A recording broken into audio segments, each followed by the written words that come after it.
ಎಂಥ ಕಾಲ ಬಂದೋಯ್ತು ಪ್ರಪಂಚದ ಮೇಲೆ, ಎಂಥ ಕಾಲ ಬಂದೋಯ್ತು ಪ್ರಪಂಚದ ಮೇಲೆ. ಕಲಿಯುಗ ಕಣ್ಣಣ್ಣ ಇಲ್ಲಿ ಯಾನೋ ನಂಬಂಗಿಲ್ಲ, ಹೆಂಡ್ತಿನ ಗಂಡ ನಂಬಂಗಿಲ್ಲ, ಗಂಡನ್ನ ಹೆಂಡ್ತಿ ನಂಬಂಗಿಲ್ಲ. ಯಾವಾಗ ಬಂದು ಇಳೆಕಲ್ಲು ತಲೆ ಮೇಲೆ ಆಗ್ತಾರೆ ಗೊತ್ತಿಲ್ಲ. ಸ್ನೇಹಿತರೆ, ಸ್ವಾಗತ ಸುಸ್ವಾಗತ, ನಿಮ್ಮೆಲ್ಲರಿಗೂ ಆತ್ಮೀಯವಾದ ಸುಸ್ವಾಗತ. ಇವತ್ತಿನ ವಿಷಯ ಮುತ್ತಣ್ಣ ತುಂಬ ಚಿಂತಾಜನಕರಾದ ವಿಷಯ. ಯಾರನ್ನ ಯಾವಾಗ ನಂಬಬೇಕು ಬೇಡವೋ ಅನ್ನೋದು ಗೊತ್ತಿಲ್ಲ. ನಿಮಗೆಲ್ಲ ತಿಳಿದಿರೋ ಹಾಗೆ ಪುಣೆಯಲ್ಲಿ ನಡೆದಂಥ ಈ ಘಟನೆ ತುಂಬ ಹೃದಯ ವಿದ್ರೋಹಕದ ಘಟನೆ.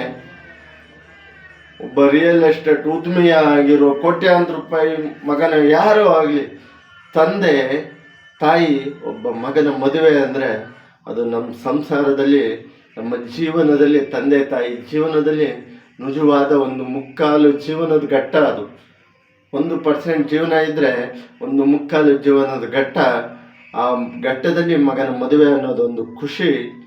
ಆ 17 ಕೋಟಿಯ ಕತೆ ನಿಮ್ಮ ಮುಂದೆ.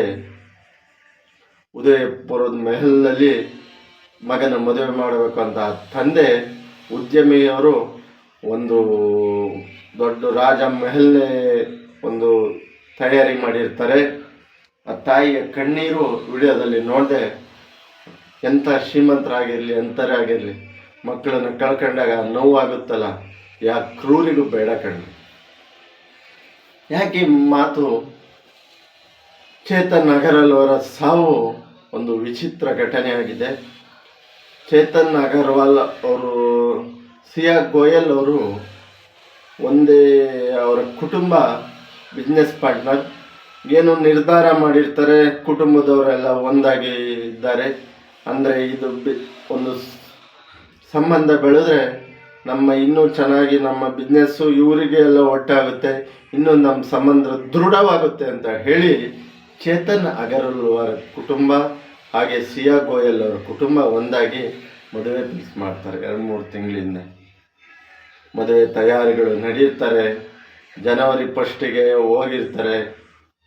ಈಗೇನು ಕೋಟೆ ಮೇಲ್ಗಡೆಯಿಂದ ಟ್ರೆಕ್ಕಿಗೆ ಹೋಗಿರ್ತಾರೋ, ತಳ್ಳಲ್ಪಟ್ಟಿದ್ದಾರೋ ಮಹಾರಾಷ್ಟ್ರದ್ದು ಇದು, ಇದಕ್ಕೆ ಟ್ರೆಕ್ಕಿಗೆ ಮೊದಲೊಮ್ಮೆ ಹೋಗಿ ಬಂದಿರ್ತಾರೆ. ಜನವರಿ 1 ಬಾಲ್ಕಿಗೆ ಹೋಗುವಾಗ 3 ಜನ ಹೋಗಿರ್ತಾರೆ ಫ್ರೆಂಡ್ಸು ಎಲ್ಲ, ಸಿಯಾ ಅಗರ್ವಾಲ್ ಜನ.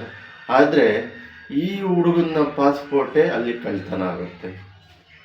ಆವಾಗ 3 ಜನ ಅವರು ಹೋಗ್ತಾರೆ, ಚೇತನ್ ಅಗರ್ವಾಲ್ ಅವರು ವಾಪಸ್ ಬರ್ತಾರೆ. ಮತ್ತೆ ಇಲ್ಲೇನು ಲಾಸ್ಟ್ ಕೋರ್ಟು ಇದಾಗಿದೆ, ಬಿದ್ದು ಮರಣ ಹೊಂದಿದ್ದಾರೆ, ಅದೇ ಜಾಗಕ್ಕೆ ಹಿಂದೆ ಒಂದು 15 ದಿವಸ ಹಿಂದೆ ಹೋದಾಗ ಅವರೊಂದು ಫೇಕ್ ಹಾವಿಂದ ಇಟ್ಕೊಂಡು ತಳ್ಳಕ್ಕೆ ಪ್ರಯತ್ನ ಪಡ್ತಾಳೆ. ಆವಾಗ ಚೇತನ್ ಮಿಸ್ ಆಗ್ತಾರೆ. ಆವಾಗ ಏನು ಹೇಳ್ತಾಳೆ ಇವಳು, ಮಿಸ್ ಆಗಿದ್ದು ಹಾವು ಬಂತು ಅಂತೇಳಿ. ಆದರೆ ಈ ಬಾರಿ ಈ ಕೀಚಕಿ ಹಿಂಸೆ ಮಾಡಿ ಏನೋ ಬರಲೇಬೇಕು, ಹೋಗಲೇಬೇಕು, ಇದು ಹೋಗೋಣ, ಇದು ಮದುವೆ ಆದಮೇಲೆ ಬೇಗ ಹೋಗೋಕ್ಕಾಗಲ್ಲ ಅಂತ ಹೇಳಿ ಚೇತನ್ ಅಗರ್ವಾಲನ್ನು ಈ ಸಿಯಾ ಗೋಯಲ್ ಕರ್ಕೊ ಹೋಗ್ತಾಳೆ. ಅವಳು ಹೋಗ್ತಾ ಇದ್ದಾಗ ಅವರ ಬಾಯ್ ಫ್ರೆಂಡು ಬರೋ ಕೇಳ್ಕೊಂಡು ಹಿಂದೆನೇ ಕರ್ಕೊ ಹೋಗ್ತಾಳೆ. ಆ ವಿಡಿಯೋ ಹಾಕಕ್ಕೆ ನಮಗೆ ರೈಟ್ಸ್ ಇಲ್ಲ, ಅದಕ್ಕೆ ನಾನು ಹಾಕಿಲ್ಲ, ವಿವರಣೆ ನೀಡ್ತಾಯಿದ್ದೀನಿ. ಜೊತೆಗೆ ಹೋಗ್ತಾರೆ, ಮೇಲಿಂದ ತಳ್ಳಿ ಅವಳು ಏನೋ ನಾನು ಇದಾಗಿದೆ ಅದಾಗಿದೆ ಮಿಸ್ ಆಗಿ ಫೋಟೋ ಹೊಡೆಯೋಕ್ಕೆ ಬಿತ್ತು ಅಂತ ಕೂಗಾಡ್ತಾಳೆ. ಬರ್ತಾರೆ, ರೆಸ್ಕ್ಯೂ ಟೈಮೆಲ್ಲ ಹೆಣ ಎಲ್ಲ ತಗೊಂಡು ಹೋಗ್ತಾರೆ. ಆದರೆ ಸ್ನೇಹಿತರೆ, ಪೊಲೀಸ್ನವರು ತನಿಖೆಯಲ್ಲಿ ಚುರುಕುಗೊಂಡಾಗ ತಪ್ಪಿತಸ್ಥರು ಆರೋಪಿಯಿಂದ ಬರುತ್ತೆ. ಆವಾಗ ಈ ಚೇತನ್ ಚೌಧರಿ, ಸಿಯಾ ಗೋಯಲ್ ಅವರು 2 ತಿಂಗಳಲ್ಲಿ 2,000 ಫೋನ್ ಕಾಲ್ ಮಾತಾಡಿರ್ತಾರೆ. ಇವನು ಶಾಪ್ ಇರುತ್ತೊಂದು, ಆ ಶಾಪಲ್ಲಿ ಮೊಬೈಲ್ ಇಟ್ಟಿರ್ತಾನೆ. ಆದರೂ ಟ್ರ್ಯಾಕ್ ಮಾಡಿ ಪೊಲೀಸ್ನವರು ಹಿಡಿದಿದ್ದಾರೆ.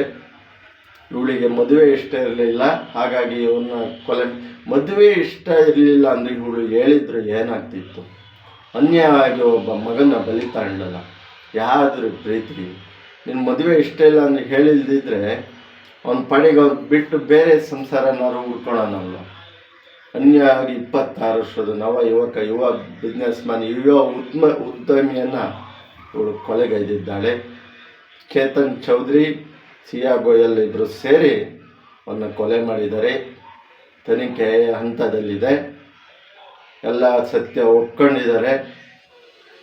ಇವ್ರಿಗೆ ಏನ್ರಿ ಜಡ ಬರುತ್ತೆ? ಇವರಿಗೆ ಮಾನ ಮರ್ಯಾದೆ, ಇಂಥ ಹುಡುಗಿಯರಿಗೆ ನಾಚಿಕೆ ಏನೂ ಇಲ್ವಾ? ಪ್ರೀತಿ ಇಷ್ಟ ಇಲ್ಲ, ಮದುವೆ ಇಷ್ಟ ಇಲ್ಲ ಅಂದ್ರೆ ಒಪ್ಕೋಬೇಕಣ್ರಿ. ಅನ್ಯಾಯ ಒಂದು ಪ್ರಾಣ ಕಳಿಬೇಕು, ನಾಚಿಕೆ ಆಗಬೇಕು ಅಂತಾರೆ. ಶೇಮ್ಲೆಸ್ ಅಂತ ಹೇಳ್ತಾ ಆ ಚೇತನ್ ಅಗರ್ವಾಲ್ ಅವರ ಆತ್ಮಕ್ಕೆ ಶಾಂತಿ ಸಿಗಲಿ ಅಂತ ಹೇಳ್ತಾ, ಯಾವುದೋ ವ್ಯಕ್ತಿ, ಯಾವುದೋ ಮಹಿಳೆ ತೇಜೋವಧೆಗಲ್ಲ, ಸಮಾಜದಲ್ಲಿ ಸತ್ಯ ಮುಂದಿಡಲು ಅಂತ ಈ ವಿಡಿಯೋ ಅಂತ ಹೇಳ್ತಾ ಬೇಜಾರಾಗುತ್ತೆ. 17 ಕೋಟಿ ಕೊಟ್ಟು ಒಂದು ಅರಮನೆ ಬುಕ್ ಮಾಡಿದ್ರಂತೆ ಮದುವೆಗಳ ತಯಾರಿ ಎಲ್ಲ ನಡೆದಿತ್ತು. ಅದು ಈ ಕೀಚಟಿ ಸಿಯಾ ಅಗರ್ವಾಲಿಂದ ಆ ಹುಡುಗನ ಬದುಕು ಭಾಷಣದ ಕಡೆ ನಡೆದಿದೆ. ಆ ಹುಡುಗನ ಆತ್ಮಕ್ಕೆ ಶಾಂತಿ ಸಿಗಲಿ ಅಂತ ಹೇಳ್ತಾ, ದಯವಿಟ್ಟು ಹೆಣ್ಮಕ್ಳು ನಿಮಗೆ ಮದುವೆ ಇಷ್ಟ ಇಲ್ಲದೆ ಇದ್ದರೆ ಹೇಳಿ, ಈ ಥರ ಮಕ್ಕಳನ್ನ ಬಲಿ ಕೊಡೋ ಕೆಲಸ ಮಾಡಬೇಡಿ ಅಂತ ಹೇಳ್ತಾ ಇಲ್ಲಿಗೆ ವಿಡಿಯೋ ಮುಗಿಸ್ತಾ ಇದ್ದೀನಿ.